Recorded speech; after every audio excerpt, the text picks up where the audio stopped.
آپ کو معلوم ہے کہ بانی اور سرپرست اور عالم اسلام کے سب سے بڑے اسلام کے وکیل جناب پروفیسر ڈاکٹر محمد طاہر القادری صاحب، جن کی میں اگر یہ کہوں کہ میں ان کو بحر العلوم سمجھتا ہوں، جن کی قوت گفتار اور عظمت کردار کے عرب و عجم کے اہل علم معترف ہیں،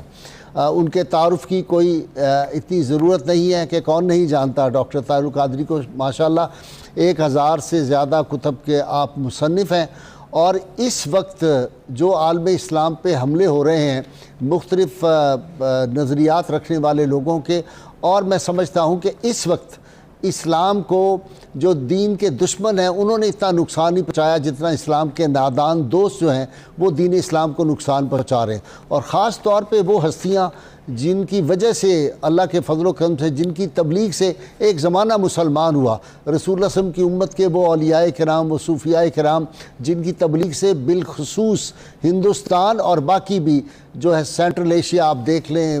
ملیشیا دیکھ لیں، انڈونیشیا دیکھ لیں، مالٹا دیکھ لیں، ملاوہ دیکھ لیں، یہ ساری جگہ دیکھ لیں کہ کس کی تبلیغ سے لوگ مسلمان ہوئے تھے۔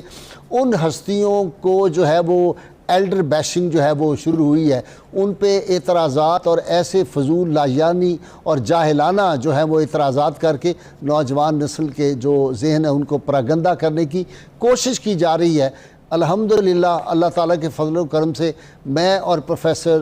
فہد کاظمی جو ہے وہ تو یہ جنگ کئی برس سے لڑ رہے تھے، لیکن ہماری خواہش تھی کہ ڈاکٹر طاہر القادری صاحب جو ہے وہ اپنے علمی مرتبے کے لحاظ سے ان تمام باتوں کا علمی جواب دیں، تو ڈاکٹر صاحب نے بڑی مہربانی کی ہماری خاص درخواست پر، وہ ہمارے ساتھ آج بھی ہیں، تیسرے دن بھی، اور آج ان سے وہی سوالات کا ہم ابتدا کر رہے ہیں۔ پروفیسر فہد کاظمی صاحب جو ہیں ابتدا آج وہ کریں گے۔ جی کاظمی صاحب۔